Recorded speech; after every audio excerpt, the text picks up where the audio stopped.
കോൺഗ്രസ് ഒരു ആൾക്കൂട്ടമാണ്. ആൾക്കൂട്ടത്തിൻ്റെ കണക്കൊന്നും വേണ്ട. ഒരു ഫ്ലോയിൽ ജയിക്കുന്നു, ഫ്ലോയിൽ തോക്കുന്നു, അതിനപ്പുറത്തൊന്നുമില്ല. ചുരുക്കം പറഞ്ഞ BJP കഥയേറിയാതെ ആട്ടം കാണുകയാണ് കേരളത്തിൽ. സംശയിക്കേണ്ട, അവരിങ്ങനെ പോയാൽ എങ്ങും എത്തില്ല. ഉള്ള വോട്ട് കൂടെ പോകും. ഇപ്പൊ ക്രമേണ ഈഴവ വോട്ടുകളൊക്കെ ഇങ്ങോട്ട് വരുന്നുണ്ട്. അതൊക്കെ ഇല്ലാതാകുമെന്നാണോ താങ്കൾ പറയുന്നത്? സംശയിക്കേണ്ട കാര്യം എന്താണ്? കണ്ടീഷൻ സപ്ലൈ ദേശീയധാരയുടെ ഭാഗമായി ചിന്തിക്കുന്ന മുസ്ലിങ്ങളെ കൂടി വിശ്വാസത്തിലെടുത്തുകൊണ്ട് BJP മുന്നോട്ട് പോകും, നമ്മൾ നേടുമെന്ന് പറയുന്നു. എത്രത്തോളം പോസിബിൾ ആണ്? അത് അത്ര പെട്ടെന്ന് അത് പോസിബിൾ അല്ല. കാരണം എന്താ വെച്ചാൽ അത് ദേശീയധാരയോടൊപ്പം ചേർന്ന് നിൽക്കുന്ന മുസ്ലിങ്ങൾ ഇല്ല എന്നാണോ താങ്കൾ? ഒരിക്കലും അല്ല.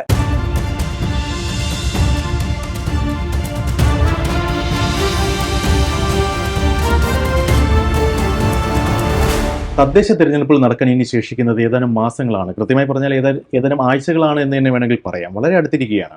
നമ്മുടെ BJP സംസ്ഥാന അധ്യക്ഷൻ ശ്രീ രാജീവ് ചന്ദ്രശേഖർ പറയുന്നു, ഇക്കുറി നമ്മൾ നേടും, ഇക്കുറി നേടിയില്ലെങ്കിൽ പിന്നെ ഇല്ല, നമ്മൾ നേടിയേ പറ്റൂ, കേരളത്തിലെ എല്ലാ വാർഡുകളിലും BJP സ്ഥാനാർത്ഥികളെ നിർത്തും, മത്സരിക്കും, വിജയിക്കും, നേടും എന്ന് അദ്ദേഹം തറപ്പിച്ച് പറയുന്നു.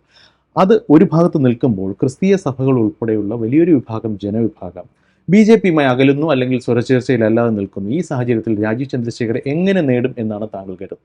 അനീഷ് ബൈബിൾ വായിച്ചിട്ടുണ്ടാകുമല്ലോ. ബൈബിൾ തുടങ്ങുന്നത് ആദിയിൽ ഭൂമി ഇരുട്ട് നിറഞ്ഞതും പാഴായും ഇരുന്നു, ദൈവം വെളിച്ചമുണ്ടാകട്ടെ എന്ന് കൽപ്പിച്ചു, വെളിച്ചമുണ്ടായി. എൻ്റെ പഴയ ഒരു ഓർമ്മയിൽ നിന്ന് പറയുക, തെറ്റാണെങ്കിൽ ക്രൈസ്തവ സുഹൃത്തുക്കളും ദയവായിട്ട് ക്ഷമിക്കുക. അതെ, രാജീവ് ചന്ദ്രശേഖരൻ വന്നു. കേരളത്തിലെ BJP ഗ്രൂപ്പുകളാലും പാരകളാലും സമൃദ്ധമായി ഇരുന്നു. കേരളത്തിലെ ഭൂരിപക്ഷം പഞ്ചായത്തുകളിലും BJP അധികാരത്തിലെത്തട്ടെ എന്ന് കൽപ്പിച്ചു. അധികാരത്തിൽ വരും. ഇതാണ് എൻ്റെ ആദ്യത്തെ സംശയം. പഞ്ചായത്ത് പിടിക്കണമെങ്കിൽ ഈ കഴിഞ്ഞ പഞ്ചായത്ത് തിരഞ്ഞെടുപ്പിൽ അതിന് ശേഷം നടന്ന അസംബ്ലി തിരഞ്ഞെടുപ്പിൽ ഒരു ബൂത്തിൽ BJPക്ക് എത്ര വോട്ട് കിട്ടി, LDFന് എത്ര വോട്ട് കിട്ടി, UDFന് എത്ര വോട്ട് കിട്ടി, എത്ര ഉറച്ച വോട്ടുകൾ UDFനുണ്ട് ഒരു ബൂത്തിൽ, LDFനുണ്ട്, BJPക്കുണ്ട്. അതായത് ഫ്ലോട്ടിംഗ് വോട്ട്സ്, മാറി മാറി വോട്ട് ചെയ്യുന്ന ആളുകൾ എത്ര പേരുണ്ട്. ഇത് ബേസിക് ഡാറ്റ രാജീവ് ചന്ദ്രശേഖരൻ്റെ ഉണ്ട് എന്ന് ഞാൻ കരുതുന്നില്ല. കാരണം അത്ര ഒരു ഹോംവർക്ക് BJP ചെയ്തായിട്ട് എനിക്ക് കരുതുന്നില്ല. ഉണ്ടെങ്കിൽ that is well and good, പക്ഷേ ഞാൻ കരുതുന്നില്ല. കാരണം BJPയുടെ ഒരു ചരിത്രം അറിയാവുന്നുണ്ടെങ്കിൽ ഞാൻ കരുതുന്നില്ല. അപ്പം BJP ലോക്കൽ ബോഡി ഇലക്ഷനെ പോയി ഭൂരിപക്ഷം പിടിക്കണമെങ്കിൽ നമുക്കറിയാം, ആദ്യത്തെ പ്രതിസന്ധി വാർഡിൽ സ്ഥാനാർത്ഥികളെ കണ്ടെത്തുന്നതാണ്. കാരണം ഇതൊരു നരേന്ദ്രമോദി അല്ലല്ലോ ഇവിടെ മത്സരിക്കുന്നത്. മോദിയെ കുറിച്ചൊക്കെ പറയാം എന്നുള്ളതല്ലാതെ മത്സരിക്കുന്നത് സ്ഥാനാർത്ഥിയാണ്. അപ്പം എപ്പോഴും ഗ്രാമപഞ്ചായത്തുകളിലും മുനിസിപ്പൽ കോർപ്പറേഷനുകളിലും ഒക്കെ ജനങ്ങൾ പ്രാധാന്യം കൊടുക്കുന്ന സ്ഥാനാർത്ഥിക്കാണ്. വളരെ വ്യക്തികൾക്ക് വളരെ അക്സസിബിൾ ആയ ഒരാളായിരിക്കണം, നമുക്കറിയാവുന്ന ആളായിരിക്കണം, മാന്യനായിരിക്കണം, കുറഞ്ഞ പക്ഷവും നമുക്ക് മനസ്സമാധാനത്തോടെ ഇവിടെ ജീവിക്കാൻ ഒരു കഴിയുന്ന ഒരാളായിരിക്കണം എന്നൊക്കെ നമ്മൾ ആലോചിക്കും. കിട്ടുന്ന ആളായിരിക്കണം. അങ്ങനെ എത്ര സ്ഥാനാർത്ഥികളെ എത്ര വാർഡിൽ നിർത്തത്തക്ക വിധത്തിൽ BJP എക്വിപ്ഡ് ആയിട്ടുണ്ട്. അതാണ് ആദ്യത്തെ പ്രശ്നം. അപ്പോൾ അതിൻ്റെ ആദ്യം വേണ്ടത് ബേസിക് ഡാറ്റ വേണം. അത് രാജീവ് ചന്ദ്രശേഖരന്റെ കൈവശം ഇല്ല എന്ന് താങ്കൾ കരുതുന്നു? അല്ല, ഞാൻ കരുതുന്ന, എൻ്റെ വിശ്വാസം ഞാൻ പറഞ്ഞത്. കാരണം BJPയെ കുറിച്ച് കൃത്യമായി നിരീക്ഷിക്കുന്ന ഒരാളെന്നുള്ള നിലയിലാണ് ഞാനിത് പറഞ്ഞത്. അതേസമയം കോൺഗ്രസ്സിന് അതിൻ്റെ വലിയ ആവശ്യമില്ല. എൻ്റെ കാരണം കോൺഗ്രസ് ഒരു ആൾക്കൂട്ടമാണ്. ആൾക്കൂട്ടത്തിൻ്റെ കണക്കൊന്നും വേണ്ട. ഒരു ഫ്ലോയിൽ ജയിക്കുന്നു, ഫ്ലോയിൽ തോക്കുന്നു, അതിനപ്പുറത്തൊന്നുമില്ല. എന്തായാലും പാടില്ല ഒന്നോ രണ്ടോ മാന്യന്മാർ കാണാൻ അതിനെ പിടിച്ച് കോൺഗ്രസ് നിർത്തും. കോൺഗ്രസിന് സ്ഥാനാർത്ഥിക്ക് ദാരിദ്ര്യം വരത്തില്ല. കമ്മ്യൂണിസ്റ്റ് പാർട്ടിക്ക് ദാരിദ്ര്യം വന്നിട്ടുണ്ട്. വാർഡിലല്ല, നിയമസഭാ ഇലക്ഷനും പാർലമെന്റ് ഇലക്ഷനും കടമെടുക്കേണ്ടി വന്നിട്ടുണ്ട്. കോൺഗ്രസ് ഇന്ന് കാലുമാറി വരുന്നവരെ വേണ്ടി പൊതു സ്വതന്ത്ര എന്ന ലേബലിൽ പലരെയും കോൺഗ്രസിന് വേണ്ടി വേണ്ടിയൊന്നുമില്ല. കോൺഗ്രസിന് എപ്പോഴും നല്ല സ്ഥാനാർത്ഥികളുണ്ട്. അപ്പം വാർഡിലേക്ക് വരുമ്പോൾ ഒരു വാർഡിലെ മാന്യനായ ഒരാളെ, ഒരു സ്ഥാനാർത്ഥിയെ കണ്ടെത്തക്ക വിധത്തിൽ അതിൻ്റെ പ്രാദേശിക നേതൃത്വം ശക്തമാകണം. ഇപ്പോൾ BJP നേരിടുന്ന വലിയൊരു പ്രതിസന്ധി, ഈ ഒരു ജില്ലയെ രണ്ടായിട്ട് അങ്ങ് ഡിവൈഡ് ചെയ്തു. 2 ജില്ലാ പ്രസിഡന്റുമാരാണ് കേരളത്തിൽ. ഒരു രാഷ്ട്രീയ പാർട്ടി കൂടുതലുണ്ട്, തിരുവനന്തപുരത്തൊക്കെ 3 ജില്ലകളാണ്. അപ്പോൾ ഞാൻ പറഞ്ഞു വന്നത് കോമൺ സെൻസ് ഇല്ല എന്നുള്ളതിൻ്റെ ഏറ്റവും മികച്ച ഉദാഹരണമാണത്. ജില്ലാ പ്രസിഡന്റുമാരുടെ എണ്ണം കൂട്ടിയാൽ നന്നാവും. പ്രാദേശിക തലത്തിൽ ഇറങ്ങി പ്രവർത്തിക്കുവാനുള്ള ഒരു സംവിധാനം കുറച്ചുകൂടെ ശക്തിപ്പെടുത്തുന്നതിൻ്റെ ഭാഗമായിട്ടാണ് RSS ഒക്കെ ഉപയോഗിക്കുന്ന ആ ഒരു മെക്കാനിസമാണ് BJPയിലേക്ക് പകർത്തിയത് എന്നുള്ളതാണ്. ദേശീയ തലത്തിൽ തന്നെ അങ്ങനെ ഒരു മാറ്റം സംഭവിച്ചിട്ടുണ്ട്. അതായിക്കോട്ടെ, പക്ഷേ കേരളം ഒരു ചെറിയ സംസ്ഥാനമാണ്. കേരളത്തിൽ ഇവർ കോമ്പീറ്റ് ചെയ്യുന്ന ആരുമായിട്ടാണ്? ഒറ്റ ജില്ലാ സെക്രട്ടറി ഉള്ളൂ. കോൺഗ്രസിന്റെ DCC പ്രസിഡന്റ് അതിൽ ശക്തനാണ്. ഇത് ഒരിടത്തേക്ക് അധികാരം, ഒരു റവന്യൂ ജില്ലയ്ക്ക് ഒരാളെ ആകാവൂ. 2 പേരായാൽ ഈ ജില്ലയുടെ ഇപ്പം പത്തനംതിട്ട ജില്ല പിന്നെ CPM സെക്രട്ടറി ആരാന്ന് വെച്ചാൽ എനിക്കറിയാം. അത് അല്ലെങ്കിൽ കോൺഗ്രസിന്റെ DCC പ്രസിഡന്റ് എനിക്കറിയാം. BJPയുടെ 2 ആത്മാക്കൾ ആരെന്ന് എനിക്ക് അറിയില്ല. ആരൊക്കെയോ ഉണ്ട്, എനിക്കറിയത്തില്ല. ഞാനിത് പറഞ്ഞു വന്നതിൻ്റെ കാര്യം, ഒരു സിസ്റ്റത്തിൽ ഓടുന്ന ഒരു പാർട്ടി, അതായത് പൊതുവായൊരു സിസ്റ്റത്തിൽ, ഇപ്പോൾ UP എന്തെങ്കിലും ചെയ്യട്ടെ, അതെനിക്ക് അറിഞ്ഞുകൂടാ. പൊതുവായൊരു സിസ്റ്റത്തിൽ ഓടുന്ന ഒരു പാർട്ടി ആ സിസ്റ്റത്തിൽ നിന്ന് മാറി കുറച്ചുകൂടെ മറ്റൊരു മാർഗം സ്വീകരിക്കുമ്പോൾ അതിനേക്കാൾ മെച്ചപ്പെട്ട മാർഗമായിരിക്കണം. ഇത് അതിനേക്കാൾ മോശമാണെന്നുള്ള കാര്യം തെരഞ്ഞെടുപ്പ് വരുമ്പോഴേ അറിയാം. അല്ല, അത് താങ്കൾ പറഞ്ഞതുപോലെ അത് മെച്ചമാണോ, ഗുണകരമാകുമോ, ദോഷമാകുമോ എന്നുള്ളത് റിസൾട്ട് വന്നാലേ അറിയാൻ പറ്റത്തുള്ളൂ. അതിനുശേഷമുള്ള ആദ്യത്തെ തിരഞ്ഞെടുപ്പ് വരാൻ പോകുന്നതേ ഉള്ളൂ. ഇപ്പോഴേ ഒരു മുൻവിധി വേണോ? അല്ല, മുൻവിധി അല്ലത്. ഒരു സിസ്റ്റം എങ്ങനെ വർക്ക് ചെയ്യും എന്നുള്ളത്, കേരളത്തിലെ എല്ലാ പാർട്ടികളും വർക്ക് ചെയ്യുന്നൊരു സിസ്റ്റമുണ്ട്. എപ്പോഴും ഏത് പാർട്ടിക്കും നല്ലത് ഒരു ജില്ലാ പ്രസിഡന്റാണ്. ശരി, ഓക്കെ, അതായിരിക്കും നല്ലത്. കാരണം വെച്ചാൽ അദ്ദേഹത്തിന് ഇത് കോർഡിനേറ്റ് ചെയ്യാൻ സൗകര്യമുണ്ട്. ഇത് ഇവരുടെ ഏലുക തിരിച്ച് നമുക്ക് അറിയത്തില്ലല്ലോ. ഒരു പഞ്ചായത്ത് പ്രസിഡന്റ്, ഒരു ജില്ലാ പ്രസിഡന്റ് ഏലുക ഏതാണ്, ഏത് വാർഡാണ്, ഏത് സ്ഥലമാണ്, അത് കൃത്യമായിട്ട് അറിയത്തില്ല. ഒരു ജില്ലയാണെങ്കിൽ കൃത്യമായിട്ട് കണ്ടുപിടിക്കാൻ പറ്റും. ഒരിക്കലും ബുദ്ധിപൂർവ്വമായൊരു തീരുമാനമാണതെന്ന്. ശരി, ഇനി അടുത്ത വിഷയത്തിലേക്ക് വന്നു കഴിഞ്ഞാൽ, ഇപ്പോൾ താങ്കൾ പറയുന്നു അത് ബുദ്ധിപരമായൊരു നീക്കമല്ല. അപ്പോൾ ഇത് BJPക്ക് ദോഷമാകുന്ന ഏക ഫാക്ടർ ഇത് മാത്രമാണോ താങ്കൾ ഉന്നയിക്കുന്നത്, അതോ മറ്റെന്തെങ്കിലും ഫാക്ടേഴ്സ് ഉണ്ടോ? ഒരുപാട് ഫാക്ടേഴ്സ് ഉണ്ട്. പറയും. അതിൽ ഏറ്റവും പ്രധാനപ്പെട്ട കാര്യം, BJP ഇന്ന് നേരിടുന്ന ഒരു വലിയ പ്രശ്നം ന്യൂനപക്ഷ വോട്ടുകളെയും ഭൂരിപക്ഷ വോട്ടുകളെയും ഒരുപോലെ സമാഹരിക്കുക എന്നുള്ളതാണ്. അത് വലിയൊരു പ്രശ്നമാണ്. അത് വലിയൊരു പ്രശ്നമാണ്. ഇപ്പം തന്നെ ഈ ഛത്തീസ്ഗഡിലെ പ്രശ്നം വന്നല്ലോ. ഛത്തീസ്ഗഡിലെ പ്രശ്നം വന്നപ്പോൾ 2 കന്യാസ്ത്രീകളെ അറസ്റ്റ് ചെയ്തു. അത് അറസ്റ്റ് ചെയ്താരാണ്? BJPക്കാരാണ് അറസ്റ്റ് ചെയ്തത്. അവിടുത്തെ പോലീസല്ലേ, റെയിൽവേ പോലീസല്ലേ അറസ്റ്റ് ചെയ്തത്. അവരെ ഏതൊരു പൗരനെയും സംശയത്തിന്റെ പേരിൽ കസ്റ്റഡിയിൽ എടുക്കാനുള്ള അധികാരം പോലീസിനില്ലേ? അതല്ലേ അവർ ഉപയോഗിച്ചുള്ളൂ. ശരി. അപ്പോഴത്തേക്ക് ബഹളമായി, വലിയ പ്രശ്നമായി. സഹികെട്ട് വെള്ളാപ്പള്ളി നടേശൻ ചോദിച്ചു, ഇവിടെ കേരളത്തിൽ 3-ാം ലോകമഹായുദ്ധം ആരംഭിച്ചു എന്ന്. അതിൻ്റെ കാര്യം വെച്ചാൽ അദ്ദേഹത്തിൻ്റെ സ്റ്റേറ്റ്മെൻറ്റിനെ ഭൂരിപക്ഷ സമുദായത്തിൻ്റെ ഒരു പ്രതികരണമായി കാണണം. കാരണം 2 കന്യാസ്ത്രീകളെ അറസ്റ്റ് ചെയ്തപ്പോൾ ഇത്ര വലിയ ഭൂകമ്പം സൃഷ്ടിക്കത്തക്ക വിധമുള്ള കാര്യം എന്താണ്? അവരെ ഉപദ്രവിച്ചിട്ടില്ല, റേപ്പ് ചെയ്തിട്ടില്ല, അവർക്ക് ദേഹോപദ്രവം ഏൽപ്പിച്ചിട്ടില്ല. എന്താണ് പ്രശ്നം? അവരെ പോലീസ് കസ്റ്റഡിയിലെടുത്തു. അവരെ പോലീസ് കസ്റ്റഡിയിലെടുത്തുകൂടെ? ഏതൊരു പൗരനെയും പോലീസ് കസ്റ്റഡിയിലെടുക്കരുത്. അപ്പോൾ പൗരന്മാർക്കില്ലാത്ത പ്രത്യേക അവകാശം കന്യാസ്ത്രീകൾക്കും അച്ഛന്മാർക്കുണ്ടോ എന്ന് ഭൂരിപക്ഷ സമുദായം ചിന്തിച്ചാൽ എന്താ തെറ്റ്? BJP പ്രശ്നം ഉണ്ടാക്കിയില്ല. BJPക്ക് എതിർപക്ഷത്ത് നിൽക്കുന്നവരാണ് ഇതിനെ വലിയൊരു വിഷയമാക്കി പൊക്കിക്കൊണ്ട് വന്നത്. അത് ദേശീയ തലത്തിലായാലും സംസ്ഥാന തലത്തിലായാലും. ഇപ്പൊ വെള്ളാപ്പള്ളി ചോദ്യം ചോദിക്കേണ്ടത് ശരിക്കും കോൺഗ്രസിനോടും LDFിനോടും അല്ലേ? അല്ല, BJP എന്ത് ചെയ്തു? BJP ആദ്യം തന്നെ പറഞ്ഞില്ലേ അവർ തെറ്റ് ചെയ്തിട്ടില്ല എന്ന് പറഞ്ഞ ആരാണ്? രാജീവ് ചന്ദ്രശേഖരനാണ് പറഞ്ഞത്.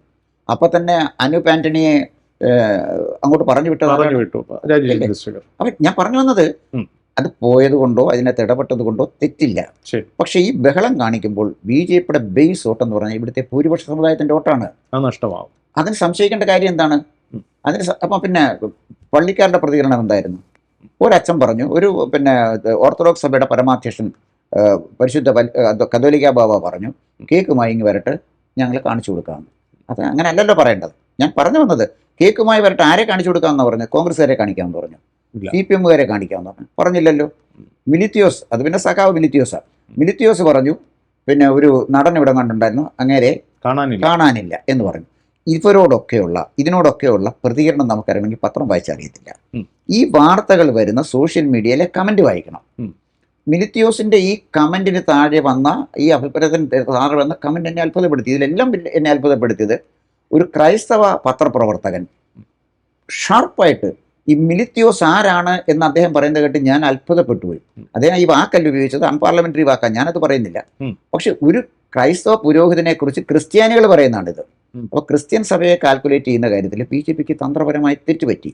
അതിൻ്റെ കാര്യം എന്താണെന്ന് ചോദിച്ചാൽ, ഒരു ബിഷപ്പിനെ നികൃഷ്ടജീവി എന്ന് പിണറായി വിജയൻ വിളിച്ചില്ല. അതെ, പിന്നീട് അദ്ദേഹത്തെ അരമനെ പോയി കാണുകയും ചെയ്തു അധികാരത്തിൽ വന്നതിന് ശേഷം. ആയിക്കോട്ടെ, അത് ഒരു കേർട്സി വിസിറ്റാണ്. അധികാരത്തിൽ വന്നതിന് ശേഷമാണ് പോയത്. അധികാരം കിട്ടാൻ ബിഷപ്പിനെ കാണാൻ പോയില്ലല്ലോ. ഇല്ല, അധികാരം കിട്ടാനായിട്ട് ബിഷപ്പിനെ കാണാൻ പരസ്യമായി പോയില്ല, രഹസ്യമായി പോയിട്ടുണ്ടോ അറിയില്ല. അല്ല, അത് പോയിക്കോട്ടെ. പക്ഷേ അത് അരമനയിലോട്ട് കേക്കുമായിട്ട് വരണ്ടെന്നാരും പറഞ്ഞില്ലല്ലോ. പറഞ്ഞു ഇല്ലല്ലോ. അപ്പം ഞാനിത് പറഞ്ഞു വന്നതിൻ്റെ കാര്യം, BJPക്ക് ക്രൈസ്തവ വോട്ട് കൂടി വേണം നിലനിൽക്കാൻ എന്ന് സഭകൾക്ക് തോന്നിയപ്പോൾ അത് വെച്ച് വിലപേശുകയാണ്. ഇപ്പോൾ BJPക്ക് പറ്റിയ അടിസ്ഥാനപരമായൊരു തെറ്റെന്താണെന്ന് ചോദിച്ചാൽ, സഭകൾക്ക് എത്ര വോട്ട് സമാഹരിക്കാൻ കഴിയും എന്നുള്ളതിനെക്കുറിച്ച് കൃത്യമായിട്ട് അവർക്കറിയില്ല. ഒരു ഉദാഹരണം, BJPക്ക് അറിയില്ല. അതാണ് ബേസിക് പ്രോബ്ലം. അപ്പോൾ തിരുവനന്തപുരത്ത് ക്ലിമ്മീസ് തിരുമേനിയുണ്ട്. ക്ലിമ്മീസ് തിരുമേനിയുടെ വിശ്വാസികൾ ജീവിക്കുന്ന തിരുവനന്തപുരം തൊട്ട് മല്ലപ്പള്ളി വരെ ഉള്ളൂ. പരമാവധി 2.5 ലക്ഷം വോട്ടേ ഉള്ളൂ അവർക്ക്. ഈ 2.5 ലക്ഷം വോട്ടിൽ ബഹുഭൂരിപക്ഷം പിന്നെ വിദ്യാഭ്യാസമുള്ള കുട്ടികളൊക്കെ അമേരിക്കയിലും കാനഡയിലും ഓസ്ട്രേലിയയിലും ഇവിടെ വോട്ട് ചെയ്യാൻ ആളില്ല. ഇവിടെ ഇല്ല ആളുകൾ. പിന്നെ അവിടെ പോയി സെറ്റിൽ ചെയ്തിരിക്കുന്നവരെന്താ ചെയ്തിരിക്കുന്നത്? അവരുടെ അച്ഛനെയും അമ്മയും കൂടെ അങ്ങോട്ട് കൊണ്ടുപോയി. അപ്പോൾ ക്രിസ്ത്യൻ വോട്ട് 18% ഉണ്ടെങ്കിൽ പോളിങ്ങിൽ വരുമ്പോൾ ഒരു 15-16% അത്രയും വരെ വരുമോ എന്ന് തന്നെ എനിക്ക് സംശയമാണ്. പോൾ ചെയ്യപ്പെടത്തില്ല, കാരണം അവരാരും ഇവിടെ ഇല്ല എന്നുള്ളതാണ് വാസ്തവം. അപ്പോൾ ക്ലിമ്മിസ് തിരുമേനി ഇത് പറയുമ്പോൾ അദ്ദേഹത്തിന് എത്ര വോട്ട് സമാഹരിക്കാൻ കഴിയും? എൻ്റെ വ്യക്തിപരമായ അഭിപ്രായം അനുസരിച്ച് കെന്നഡി കരിമ്പങ്കാലയ്ക്ക് സ്വാധീനിക്കാൻ കഴിയുന്നതിൻ്റെ 4-1 ഒരു ക്ലിമ്മിസ് തിരുമേനിക്ക് സ്വാധീനിക്കാൻ കഴിയില്ല. കെന്നഡി കരിമ്പങ്കാലയ്ക്ക് ഒരു സ്റ്റാൻഡുണ്ട്. മോദി അധികാരത്തിൽ വന്നപ്പോൾ ആദ്യം അദ്ദേഹത്തിനെ കാണാൻ പോയത് ആളാണ് ക്ലിമ്മിസ് തിരുമേനി. അപ്പം ഞാൻ പറഞ്ഞു വന്നത് അതുപോലെ തന്നെ പിന്നുള്ളത് ഏറ്റവും സമ്പന്നമായ സീറോ മലബാർ സഭയല്ലേ. പോപ്പ് പറഞ്ഞിട്ട് അവർ കേൾക്കുന്നില്ലല്ലോ. പോപ്പ് പറഞ്ഞിട്ട് ചങ്ങനാശ്ശേരിയല്ല, നമ്മുടെ അങ്കമാലിയിലെയും എറണാകുളത്തെയും അതിരൂപതകൾ അവരുടെ കുർബാന സിസ്റ്റം മാറ്റാൻ തയ്യാറായിട്ടില്ല.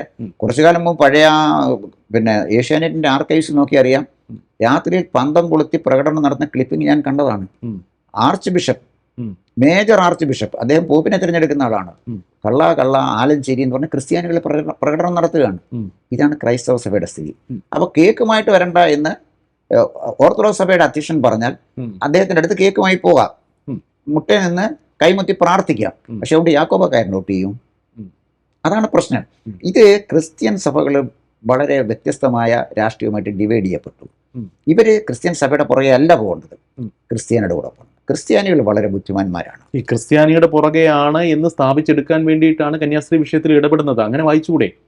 സഭ അവിടെ നിൽക്കട്ടെ, ക്രിസ്ത്യാനികൾക്കൊരു പൊതുബോധം, BJP ഈസ് ദെയർ, അവർ നമുക്ക് വേണ്ടി നിലനിൽക്കുന്നു, നമ്മുടെ ആവശ്യങ്ങൾ അവർ കേറ്റർ ചെയ്യുന്നു, അവർ നമുക്ക് വേണ്ടി സംസാരിക്കുന്നു എന്ന പ്രതീതി സൃഷ്ടിക്കാൻ ഇതിലൂടെ സാധിക്കും എന്ന് രാജീവ് ചന്ദ്രശേഖർ കരുതിയാൽ തെറ്റ് പറയാൻ സാധിക്കും. തെറ്റാണ്.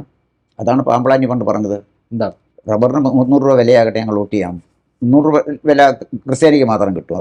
ക്രിസ്ത്യാനി വെട്ടിക്കൊണ്ടുവരുന്ന റബ്ബർ ഷീറ്റിന് മാത്രം 300 രൂപ കിട്ടത്തില്ലല്ലോ. കേരളത്തിലെ റബ്ബർ കർഷകരിലെ ഭൂരിപക്ഷവും ക്രിസ്ത്യാനികളാണ്. അവർക്ക് പ്രൊട്ടക്ഷൻ കൊണ്ടുവരണം. ഏത്?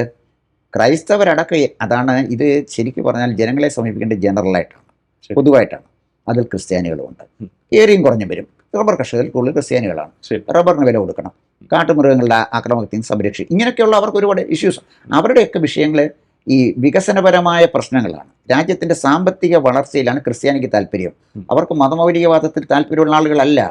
അവർ ബിഷപ്പുമാർ പറഞ്ഞ് 60 വയസ്സിന് മുകളിൽ പ്രായമുള്ളവർ മാത്രമേ ഈ പള്ളി പറഞ്ഞാൽ കേൾക്കുള്ളൂ. പുതിയ ജനറേഷനിൽപ്പെട്ടവരെ ചെയ്യില്ല. അനീഷേ, അവർ ഈ കൃത്യമായി, ഞാൻ എപ്പോഴും, നമ്മളൊക്കെ ജനങ്ങളുടെ ഇടയിൽ താമസിക്കുന്നല്ലേ, ഈ കന്യാസ്ത്രീകളുടെ വിഷയത്തിൽ ഇവർ ചെയ്തത് ശരിയല്ല, ഇത്രയും ബഹളം ഉണ്ടാക്കേണ്ട കാര്യമില്ലായിരുന്നു, അനാവശ്യമായൊരു പ്രശ്നം ഭൂരിപക്ഷവും ന്യൂനപക്ഷമായിട്ട് കേരളത്തിൽ ഉണ്ടാക്കുകയാണ് ചെയ്തത്, അപക്വമായിട്ടാണ് മതമേലധ്യക്ഷന്മാർ പ്രതികരിച്ചത് എന്ന് പറഞ്ഞ 100 കണക്കിന് ക്രൈസ്തവ സുഹൃത്തുക്കൾ എനിക്കുണ്ട്. അവരാരും പള്ളി പറയുന്നതായിട്ടല്ല വോട്ട് ചെയ്യുന്നത്. അവർ സ്ഥാനാർത്ഥിയെ നോക്കി ആ പാർട്ടിയുടെ പൊളിറ്റിക്കൽ പ്രോഗ്രാംസ് നോക്കിയാണ് വോട്ട് ചെയ്യുന്നത്. ഇവരതൊന്നും ചെയ്യണ്ട. ഇവർ നരേന്ദ്രമോദിയുടെ വികസനം മുന്നോട്ട് വെച്ചാൽ മതി, അദ്ദേഹത്തിൻ്റെ വിദേശ നയം മുന്നോട്ട് വെച്ചാൽ മതി, അത് പറഞ്ഞ് വോട്ട് ചോദിച്ചാൽ മതി. ചുരുക്കം പറഞ്ഞ BJP കഥയേറിയാതെ ആട്ടം കാണുകയാണ് കേരളത്തിൽ. സംശയിക്കേണ്ട. അവരിങ്ങനെ പോയാൽ എങ്ങും എത്തില്ല. കാരണം എന്താ വെച്ചാൽ ഇവർ ഒരുപാട് പിന്നെ വല്ലാതെ അല്ലെങ്കിൽ ഒരു നിലവാരത്തിൽ താണ് സഭയുടെ മുന്നിൽ കീഴടങ്ങിയാൽ ഭൂരിപക്ഷ സമുദായത്തിൽ വോട്ട് ഉള്ള വോട്ട് കൂടെ പോകും. ക്രമേണ ഈഴവ വോട്ടുകളൊക്കെ ഇങ്ങോട്ട് വരുന്നുണ്ട്. അതൊക്കെ ഇല്ലാതാകുന്നാണോ താങ്കൾ പറയുന്നത്? സംശയിക്കേണ്ട കാര്യം എന്താണ്? അതാണ് ഞാൻ ആദ്യം പറഞ്ഞ വെള്ളാപ്പള്ളിയുടെ പ്രതികരണം. ഇപ്പം മറ്റൊരു ഉദാഹരണം പറയാം. ഇപ്പം ഈ വെള്ളാപ്പള്ളിയെന്നോ സുകുമാരൻ നായരെന്നോ മതമേലധ്യക്ഷന്മാർക്കോ ഒന്നും തെരഞ്ഞെടുപ്പിൽ ഒരു സ്വാധീനം യഥാർത്ഥത്തിൽ ചെലുത്താൻ പറ്റുന്നില്ല. ഇത് വെറും കടലാസ് പുലികളാണ് ഇവരെല്ലാം. ഉദാഹരണത്തിന് സുകുമാരൻ നായർ, അദ്ദേഹം പിന്നെ പോപ്പാൻ സ്വയം പ്രഖ്യാപിച്ചിരിക്കുന്നവരാണ്. അദ്ദേഹം കഴിഞ്ഞ 2019 തെരഞ്ഞെടുപ്പിലെ 2 ഇടത്ത് അദ്ദേഹത്തിൻ്റെ സ്ഥാനാർത്ഥികളെ നിർത്തി. പിന്നെ മോഹൻരാജിനെ പത്തനംതിട്ടയിലും മോഹൻകുമാറിനെ തിരുവനന്തപുരം വട്ടിയൂർക്കാവിൽ നിർത്തി. 2 UDF മണ്ഡലമായിരുന്നു. 2 ഇടത്തും 8 നിലയിൽ തോറ്റുപോയി. മോഹൻരാജ് എൻ്റെ കോളേജ് മേറ്റാണ്, നല്ല രാഷ്ട്രീയക്കാരനാണ്, വളരെ മാന്യനാണ്, കറപ്ഷൻ ഒന്നുള്ള ആളല്ല. തോക്കാൻ ഒറ്റ കാരണം സുകുമാരൻ നായരുടെ സപ്പോർട്ടാണ്. അപ്പോൾ സുകുമാരൻ നായർ പിന്താങ്ങി നിറഞ്ഞപ്പോൾ തന്നെ ആദ്യം നഷ്ടപ്പെട്ട നായരുടെ വോട്ടാണ്. അത് പരിശോധിച്ച് നോക്കി അറിയാം. ഇവരാദ്യം പരിശോധിക്കണം നായർ മെജോറിറ്റിയുള്ള ബൂത്തുകളിൽ ആരെങ്ങനെ വോട്ട് ചെയ്തു. ഇവരായിട്ടാണ് വോട്ട് ചെയ്തത്. ഇനി മറ്റൊന്ന്, വെള്ളാപ്പള്ളി നടേശൻ പറഞ്ഞു തൃശ്ശൂരല്ല ചെങ്ങന്നൂർ പിന്നെ വിഷ്ണുനാഥ് ജയിച്ചാൽ പകുതി മീശ പഠിക്കാമെന്ന് പറഞ്ഞു. വിഷ്ണുനാഥിന് റെക്കോർഡ് ഭൂരിപക്ഷമായിരുന്നു അന്ന്. മനസ്സിലാക്കണം. KC വേണുഗോപാലിന് അദ്ദേഹം എതിരായിരുന്നത്, തോൽപ്പിക്കാൻ കഴിയും. ഇതിൻ്റെ പ്രശ്നം എന്താണെന്ന് വെച്ചാൽ ഏതെങ്കിലും ഒരു സമുദായ പ്രമാണയുടെ പുറകെ BJP പോകരുത്. BJP അഡ്രസ്സ് ചെയ്യേണ്ടത് പൊതുവിഷയമായിരിക്കണം. വികസനമാണ് നരേന്ദ്രമോദി വെച്ചിരിക്കുന്നത്. നരേന്ദ്രമോദി ഇന്നുവരെ ജാതിയും മതവും ഒന്നും പറഞ്ഞില്ലല്ലോ. അദ്ദേഹം വികസനമല്ലേ മുന്നോട്ട് വെച്ചിട്ടുള്ളൂ. വികസനം മുന്നോട്ട് വെച്ച് പ്രധാന പരിപാടികളായിട്ട് പോകുമ്പോൾ ആളുകൾ വോട്ട് ചെയ്യും. ഉദാഹരണത്തിന് യു പിയിൽ ഈ മുസാഫർ നഗർ അടക്കമുള്ള സ്ഥലങ്ങളിലൊക്കെ എങ്ങനെയാണ് ബി ജെ പിയുടെ സ്ഥാനാർത്ഥി ജയിക്കുന്നത്? അവിടെയൊക്കെയുള്ള വനിതാ വോട്ടർമാർ ബി ജെ പിക്കാണ് വോട്ട് ചെയ്യുന്നത്. മുത്തലാഖ് നിർത്തലാക്കിയതുകൊണ്ട് അവർക്ക് ഗ്യാസ് കിട്ടി, അവർക്ക് ശൗചാലയങ്ങൾ കിട്ടി. അപ്പോൾ പാവപ്പെട്ട സ്ത്രീകളുടെ പ്രശ്നം ഒന്നാണ്, അത് ഹിന്ദു ആയാലും മുസ്ലിം ആയാലും. അപ്പോൾ അവരുടെ പ്രശ്നം പരിഹരിച്ചപ്പോൾ അവർ വോട്ട് ചെയ്തു. അതാണ് ചെയ്തത്. ബി ജെ പി അതിലേക്ക് പോകുന്നതിന് പകരം ഇത്തരം കാര്യങ്ങളുമായിട്ട് പോയാൽ ഭൂരിപക്ഷ സമുദായത്തിൻ്റെ വോട്ട് ബി ജെ പിക്ക് നഷ്ടപ്പെടും എന്നുള്ള കാര്യം തർക്കമൊന്നും. ചുരുക്കത്തിൽ ഈ കന്യാസ്ത്രീ വിഷയം ബി ജെ പിക്ക് തിരിച്ചടിയാകാനാണ് പോകുന്നത് എന്നാണ് താങ്കൾ പ്രൊഡിക്റ്റ് ചെയ്യുന്നത്? അല്ല, അങ്ങനെ ഞാൻ പറഞ്ഞില്ല. ഇതിനകത്ത് ഇത്തരം കാര്യങ്ങളിൽ അനാവശ്യമായ വികാര പ്രകടനം ഭൂരിപക്ഷ സമുദായത്തിൻ്റെ മനസ്സിൽ സംശയം തോന്നും. അതായത് ന്യൂനപക്ഷ പ്രീണനം നടത്തുന്ന CPM-നും കോൺഗ്രസിനും എതിരെയാണ് ബി ജെ പിയുടെ വളർന്നു വന്നത് എന്ന് മറക്കരുത്. അവരുടെ ആദ്യത്തെ പ്രശ്നം ഈ രണ്ട് കൂട്ടരും ന്യൂനപക്ഷ പ്രീണനം നടത്തുന്നവരാണ്. അതിനെതിരെ വന്ന ഒരു ഹിന്ദുക്കളുടെ ഒരു റിയാക്ഷൻ, അവരുടെ ഒരു കൺസോളിഡേഷനാണ് ശരിക്കും ബി ജെ പിക്ക് അനുകൂലമായിട്ടുണ്ടായത്. എന്ന് വെച്ചാൽ അവരെ ആരും എതിർപക്ഷത്ത് നിർത്തണമെന്ന് ഞാൻ പറഞ്ഞില്ല. CPM-ഉം കോൺഗ്രസും സ്വീകരിച്ച ഈ ന്യൂനപക്ഷ പ്രീണനവുമായിട്ടാണ് ഇവർ മുന്നോട്ട് പോകുന്നതിൽ അപകടം ചെയ്യും. മറ്റൊരു കാര്യം കൂടെ ഞാൻ പറയാം. വെള്ളാപ്പള്ളി നടേശൻ്റെ അദ്ദേഹം 30 വർഷമായി SNDP യോഗത്തിൻ്റെ സെക്രട്ടറി ആയിട്ട് അദ്ദേഹം മലപ്പുറത്തെക്കുറിച്ചൊരു വലിയ വിവാദമായ സ്റ്റേറ്റ്മെൻറ്റ് നടത്തി. അദ്ദേഹത്തിൻ്റെ 30ാമത്തെ വാർഷികം ആഘോഷിക്കാൻ കേരളത്തിലെ മുഖ്യമന്ത്രിയല്ലേ എത്തിയത് എന്ന് പറഞ്ഞാൽ ഇവിടെ എന്താണ് പറഞ്ഞത് എന്ന അല്ല പ്രശ്നം, ആര് പറഞ്ഞു എന്നുള്ളതാണ്. വെള്ളാപ്പള്ളി നടേശന് ശക്തനാണ്. 27% വോട്ടർമാരെ ഒരുപക്ഷെ അദ്ദേഹത്തിന് സ്വാധീനിക്കാൻ കഴിയും. ഈ സ്വാധീനിക്കാൻ കഴിയുക എന്ന് പറഞ്ഞാൽ ഹിന്ദുക്കളുടെ ജനറലായിട്ടുള്ള പ്രശ്നം, അതായി 3ാം ലോകമഹായുദ്ധത്തിൻ്റെ പ്രത്യേകത. ആ 3ാം ലോകമഹായുദ്ധം ഉണ്ടായോ എന്ന് പറഞ്ഞ വെള്ളാപ്പള്ളിയുടെ ആ സ്റ്റേറ്റ്മെൻറ്റ് ആഴത്തിൽ സ്പർശിക്കും. ഇതിൻ്റെ പ്രോബ്ലം എവിടെയാണെന്ന് ചോദിച്ചു കഴിഞ്ഞാൽ ഈ ന്യൂനപക്ഷ പ്രീണനമാണ് ബി ജെ പി ഇവിടെ ആവർത്തിക്കാൻ പോകുന്നതെങ്കിൽ അപകടം ചെയ്യും. മറിച്ച് വികസന രാഷ്ട്രീയം മുന്നോട്ട് വെച്ച് പോവുകയാണെങ്കിൽ എല്ലാവരും ഉന്നതിച്ചുണ്ട്. ബി ജെ പിയുടെ കാര്യത്തിൽ നമ്മൾക്ക് ഇപ്പോൾ ക്രിസ്ത്യാനികളുടെ കാര്യത്തിൽ ഇപ്പോൾ ഒരു തിരിച്ചടിക്കുള്ളൊരു സാധ്യത താങ്കൾ പറഞ്ഞു വെക്കുന്നു, പറയില്ലെങ്കിൽ പറയാതെ പറഞ്ഞു വെക്കുന്നു, അതവിടെ നിൽക്കട്ടെ. ബി ജെ പി അടിക്കടി ആവർത്തിക്കുന്ന ഒരു കാര്യം ന്യൂനപക്ഷ വിഭാഗങ്ങൾ, അതായത് മുസ്ലിങ്ങളെയും കൂടി വിശ്വാസത്തിൽ എടുത്തുകൊണ്ട് അല്ലെങ്കിൽ അവരെ ദേശീയധാരയുടെ ഭാഗമായി ചിന്തിക്കുന്ന മുസ്ലിങ്ങളെ, കണ്ടീഷൻ സപ്ലൈ ദേശീയധാരയുടെ ഭാഗമായി ചിന്തിക്കുന്ന മുസ്ലിങ്ങളെ കൂടി വിശ്വാസത്തിലെടുത്തുകൊണ്ട് ബി ജെ പി മുന്നോട്ട് പോകും, നമ്മൾ നേടുമെന്ന് പറയുന്നു. എത്രത്തോളം പോസിബിളാണ് അത്? അത്ര പെട്ടെന്ന് അത് പോസിബിൾ അല്ല. കാരണം എന്താ വെച്ചാൽ അത് ദേശീയധാരയോടൊപ്പം ചേർന്ന് നിൽക്കുന്ന മുസ്ലിങ്ങൾ ഇല്ല എന്നാണോ താങ്കൾ? ഒരിക്കലും അല്ല. ദേശീയധാരയോടെ ചേർന്ന് എണ്ണത്തിൽ കുറവാണെന്നാണോ? അല്ല, ദേശീയധാരയോടെ ചേർന്ന് നിൽക്കുന്ന മുസ്ലിങ്ങളെ മൊബിലൈസ് ചെയ്യണമെങ്കിൽ ബി ജെ പിക്ക് അത് പറ്റുകയില്ല. ദേശീയധാരയോടെ ചേർന്ന് നിൽക്കുന്ന മുസ്ലിങ്ങൾക്കായി ഒരു പൊളിറ്റിക്കൽ പാർട്ടി സൃഷ്ടിക്കണം. അതായത് പണ്ട് വോൾട്ടയർ പറഞ്ഞു, ദൈവമില്ലെങ്കിൽ ദൈവത്തിനെ കണ്ടെത്തുന്ന ദൈവത്തിനെ സൃഷ്ടിക്കണം. അതിൻ്റെ കാര്യത്തിൽ ഒരു സമൂഹത്തിൻ്റെ മുറയിൽ നിൽക്കുന്ന ദൈവം വേണം. അതുകൊണ്ടാണ് വോൾട്ടയർ അങ്ങനെ പറഞ്ഞത്. കരുണാകരൻ ചെയ്തൊരു ചെറിയ ഉദാഹരണം പറയാം. കാരണം ഒരു കാലഘട്ടത്തിലെ ഹിന്ദു വോട്ടുകളൊക്കെ നഷ്ടപ്പെട്ടപ്പോൾ കരുണാകരൻ എന്ത് ചെയ്യുന്നറിയാം? NSSനെ കൂട്ടുപിടിച്ച് NDP ഉണ്ടാക്കി, ഈഴവ സമുദായത്തിനെ കൂട്ടുപിടിച്ച് SRP ഉണ്ടാക്കി. 8 സ്ഥലത്ത് മത്സരിച്ച് 8 നിയമസഭാ മണ്ഡലങ്ങളിൽ മത്സരിച്ച് 6 സീറ്റിൽ NDP ജയിച്ചു, SRPയും ജയിച്ചു 1-2 ഏറ്റവും വലിയ രസകരമായ കാര്യം, ആലപ്പുഴ വിപ്ലവത്തിൻ്റെ ഈറ്റില്ലമാണ് ആലപ്പുഴ PK വാസുദേവൻ നായരെ തോൽപ്പിച്ചത്, CPIയുടെ നേതാവ് PK വാസുദേവൻ നായരെ തോൽപ്പിച്ചത് KP രാമേന്ദ്രൻ നായരാണ് NDPയുടെ സ്ഥാനാർത്ഥി. ആലോചിച്ച് നോക്കണം. അതിനാണ് പൊളിറ്റിക്കൽ സ്ട്രാറ്റജി എന്ന് പറയുന്നത്. അതിന് ബുദ്ധി വേണം, തന്ത്രം വേണം. ഏതൊക്കെ ഇപ്പം തന്നെ BJP നേരിടുന്നൊരു പ്രശ്നം അവരുടെ കൂടെ BDJS മാത്രമല്ലേ ഉള്ളൂ. BDJS ഉണ്ടോ അവരോടൊപ്പം? BDJS ഉണ്ട്. സാങ്കേതികം അല്ല, BDJS അങ്ങനെ തള്ളിക്കളയണ്ട. BDJSൻ്റെ ഒരു കണക്ക് ഞാൻ എടുത്തു നോക്കിയിട്ടുണ്ട്. കേരളത്തിലെ 7 കോൺസ്റ്റിറ്റ്യുവൻസിയിൽ BDJSൻ്റെ സ്ഥാനാർത്ഥികളെ അവർ നിർത്തിയപ്പോൾ അതിന് തൊട്ട് മുമ്പ് നടന്ന തെരഞ്ഞെടുപ്പുകളിൽ BJP സ്ഥാനാർത്ഥികളെ നേടിയതിനേക്കാൾ 10,000 തൊട്ട് 25,000 വരെ വോട്ട് അവർക്ക് വർദ്ധിപ്പിക്കാൻ കഴിയുന്നുണ്ട്. അത് വളരെ അപ്രസക്തരായ സ്ഥാനാർത്ഥികൾ, അവരുടെ ഒന്നും വെൽ നോൺ അല്ല. അപ്പോൾ BDJS വന്നപ്പോൾ വോട്ടിംഗ് പെർസെൻറ്റേജ് കൂടി. അത് സമത്വ മുന്നേറ്റ യാത്ര നന്നായിട്ട് വോട്ട് മുന്നേറ്റം. പക്ഷേ അതൊന്നും പ്രയോജനപ്പെടുത്താൻ അന്നത്തെ BJPയുടെ നേതൃത്വത്തിന് കഴിഞ്ഞില്ല. ശരി, ഇപ്പോൾ അതൊക്കെ പഴങ്കഥയായിട്ട് മാറി. പക്ഷേ ഇപ്പോൾ രാജീവ് ചന്ദ്രശേഖർ വന്നു, BDJS ഉണ്ട്, ഈ ഇതര വിഭാഗങ്ങളെല്ലാം ഒരുമിച്ച് നിർത്തിക്കൊണ്ട് അദ്ദേഹം മുന്നോട്ട് പോകുന്നു എന്ന് പറയുന്നു. എല്ലാ മണ്ഡലങ്ങളിലും എല്ലാ വാർഡുകളിലും സ്ഥാനാർത്ഥികളെ നിർത്തുമെന്ന് പറഞ്ഞത് വളരെ പോസിറ്റീവായ ഒരു കാര്യം. പക്ഷേ കേരളത്തിലെ പല വാർഡുകളിലും BJPക്ക് ഒരു പോളിംഗ് ഏജന്റിനെ പോലും ഇരുത്താൻ ആളില്ല എന്നുള്ളൊരു അവസ്ഥ, അല്ലെങ്കിൽ ഒരു യാഥാർത്ഥ്യമുണ്ട്. അത് നമ്മൾ കാണാതിരുന്നിട്ട് കാര്യമുണ്ടോ? 10 കൊല്ലം ഇന്ത്യ ഭരിച്ച ഒരു പൊളിറ്റിക്കൽ പാർട്ടിക്ക് കേരളത്തിലെ ഒരു ബൂത്തിൽ ഇരുത്താൻ ആളെ കിട്ടിയില്ലെങ്കിൽ അതിന് ഉത്തരവാദി ഞാനോ അനീഷുമാണ് അല്ലല്ലോ. ഒരാളെ കിട്ടാൻ ഉത്തരവാദി നമ്മളാരും അല്ലല്ലോ. അതാണ് ഞാൻ പറഞ്ഞത്, BJPയുടെ പരാജയം അവിടെയാണ് തുടങ്ങുന്നത്. ആ പരാജയം മനസ്സിലാക്കാൻ അവർക്ക് കഴിയുന്നില്ല എന്നുള്ളതാണ് പ്രശ്നം. വസ്തുത ഇതായി നിൽക്കുമ്പോഴും അവർ ആവർത്തിച്ച് പറയുന്നു ഇക്കുറി നേടും, കേരളത്തിലെ എല്ലാ പഞ്ചായത്തും പിടിക്കും. കൃത്യമായ പഞ്ചായത്തുകളുടെ എണ്ണമൊന്നും പറയുന്നില്ലെങ്കിലും നേടും എന്ന് പറയുന്നുണ്ട്. പക്ഷേ ആ നേട്ടമൊക്കെ ഒരു വിപ്ലവമായി നമ്മൾ കണ്ടാൽ പോലും BJP ടാർഗറ്റ് ചെയ്യുന്നത് കൃത്യമായി തിരുവനന്തപുരം കോർപ്പറേഷൻ പിടിക്കുക, പാലക്കാട് നിലനിർത്തുക, കല്ലൂർ പഞ്ചായത്ത് പോലെയുള്ള നിലവിൽ എക്സിസ്റ്റിംഗ് ആയിട്ടുള്ള അവരുടെ പല പഞ്ചായത്തുകൾ നിർത്തുക, പലയിടത്ത് വോട്ട് വീതം വർദ്ധിപ്പിക്കുക എന്നൊക്കെ ഉള്ളതാണ് അവരുടെ ഒരു സ്ട്രാറ്റജി ആയിട്ട് ഞാൻ മനസ്സിലാക്കുന്നത്. താങ്കൾക്ക് എന്ത് തോന്നുന്നു? തിരുവനന്തപുരം കോർപ്പറേഷൻ അത് തന്നെ നമുക്ക് പറഞ്ഞ് അവസാനിപ്പിക്കാം, BJP നേടുമോ? തിരുവനന്തപുരം കോർപ്പറേഷന് നല്ല സ്ഥാനാർത്ഥികളെ കൊടുത്താൽ കോർപ്പറേഷൻ നേടാൻ കഴിയും. കാരണം ആര്യ രാജേന്ദ്രനേക്കാൾ ഇത്രയും വെറുക്കപ്പെട്ട ഒരു മേയറെ ട്രിവാൻഡ്രം അടുത്ത സമയത്ത് കണ്ടില്ല. ആര്യ രാജേന്ദ്രനോടുള്ള ജനങ്ങളുടെ വെറുപ്പ് തിരുവനന്തപുരത്തിൻ്റെയൊക്കെ അതിർത്തിയൊക്കെ വിട്ട് കേരളം മുഴുവൻ നിൽക്കുക.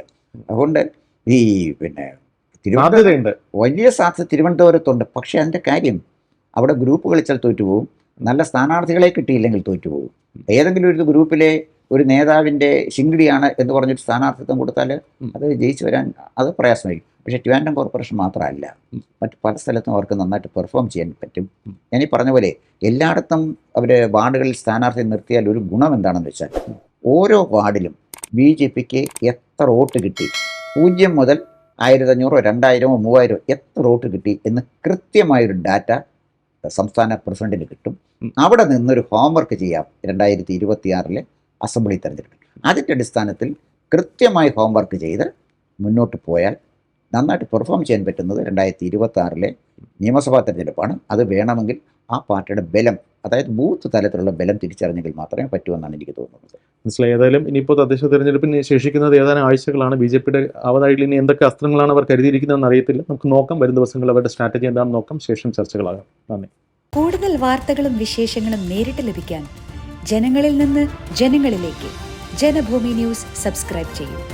ബെൽ ബട്ടൺ അമർത്താനും മറക്കരുത്.